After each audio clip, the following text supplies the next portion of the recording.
LeBron James is now arguably the greatest player in NBA history. He's now claimed the NBA scoring title that was once held by the great Kareem Abdul-Jabbar. He's got 4 rings, 4 finals MVPs, and 4 regular season MVPs among hundreds of other records and accolades. But today's video isn't about the king. Instead, it's about the prince, Bronny James. And today we're going to go in depth and not only break down his game, but we'll also give him an in-depth NBA comparison. Bronny James is 6'3" and weighs about 190 pounds, so he already has the ideal physical stature of an NBA point guard. And although many colleges would love to bring him on campus, it is now being reported that he's narrowed his search to just 3 schools: Ohio State, USC, and Oregon. So realistically, he's only about 1 or 2 years away from getting drafted. And who knows, maybe he'll even need 3 or even 4 years in college, because it's not like he's some guaranteed one and done like a Zion Williamson. When Zion was coming out of high school, there wasn't any doubt in anyone's mind that he wasn't going to be a one and done. And honestly, that's just not the case for Bronny James. And we're not saying that in a negative way either, it's just the truth. But let's start off by talking about his offense. When it comes to finishing at the rim, he checks all of the boxes. Great athleticism,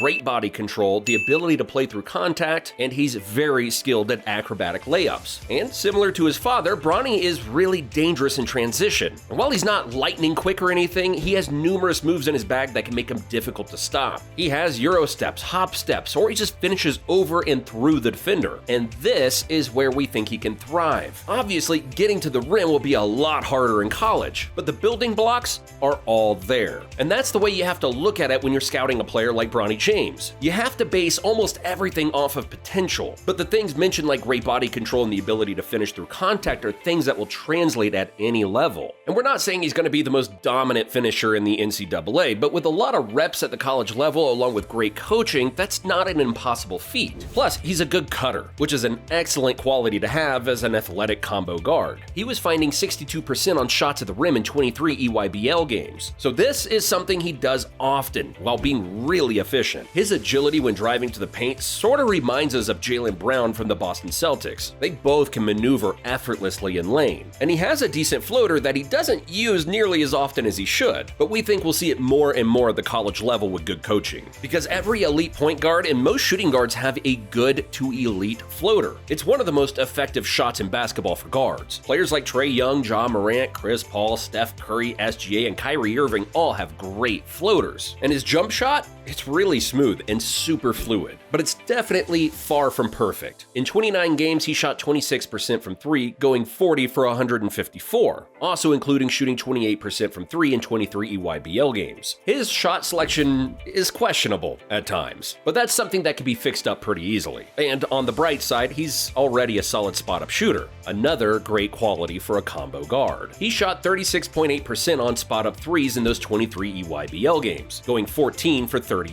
And that's not really a surprise because, like we mentioned earlier, he's technically a very sound shooter. He shoots relaxed and confident, but he did shoot 67% from the free throw line in 29 games, so that's something that needs to improve. Because if your guard isn't a consistent three-point shooter or free throw shooter, that's usually a recipe for disaster. Just ask Russell Westbrook, who's shooting 29% from 3 and 66% from the free throw line. Overall, while his shooting does need some maintenance, it's fixable for sure. So now that we've covered his finishing at the rim and shooting ability, let's talk about his passing and playmaking. He's borderline elite in this category. He makes great decisions, and when watching him dish the ball, it becomes obvious he really knows the game. For starters, he's really good at hitting his teammates in stride, sort of leading his teammates with a pass like a quarterback overthrowing his receiver just enough for him to comfortably run under it without breaking stride. Players like Chris Paul, Nikola Jokic, Draymond Green, and of course LeBron all excel at doing this. It's most effective in transition, and due to Bronny being a good finisher, it causes the defense to focus more on him when he enters the paint, and that's where he just throws the simple dump pass to the center under the rim, or he kicks the ball out to an open shooter. Plus, he can pass with his left and right hand, which is not easy to do, but he showcased that talent on multiple occasions. And we've seen him manipulate defenses with his eyes too, looking one way while passing to another player. These advanced playmaking reads, along with being great at passing out of the double team, is impressive for a combo guard. But his pass passing ability doesn't stop there because he has the potential to be a really good pick-and-roll passer. He's very patient and lets the roller get in perfect position before throwing the pass inside. Just overall, a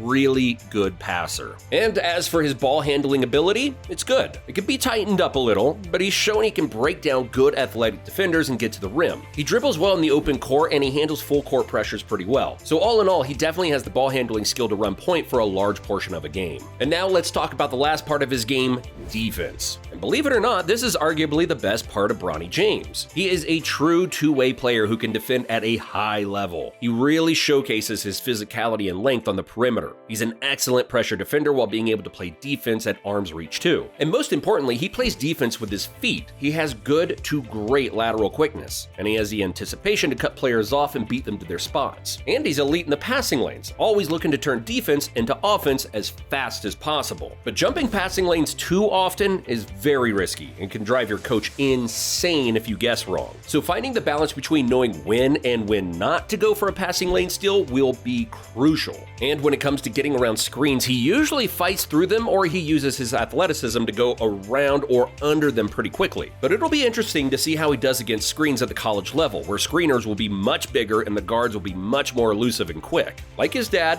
he's a good shot blocker for his size. And that leads us to our final NBA comparison. So after breaking down his game, we think we found the most accurate NBA comparison there is for Bronny James. And no, it's not Drew Holiday, although we do see a few similarities, but it's none other than Derek White for the Boston Celtics. Let us explain. Derek White is 6'4", weighing about 190 pounds, so they're very similar in size. And on offense, White serves as a combo guard who can run the point or shooting guard spot. He's averaging 12 points per game while shooting 37% from 3 on 4 attempts per game. So he's a solid shooter. And that's around the same percentage we can see Bronny James shooting. We just don't see him shooting over 38% in his first few seasons. And Derek is also shooting 38% on catch and shoot threes. And remember, Bronny James is a good spot up shooter too. They're both good, not great shooters who thrive more in spot up and catch and shoot roles. And when it comes to finishing at the rim, well, we think Bronny is a little more athletic. Derek White is shooting 64% on 2 attempts in the restricted area, and he's solid at embracing contact at the rim and finishing in traffic. As a passer, Derek White is averaging 4 assists right now, and he averaged 5 assists last season. He and Bronny are both excellent secondary playmakers who make advanced reads and just make the right decisions more times than not. White can throw lob passes, hit open cutters, and drive and kick at a high level.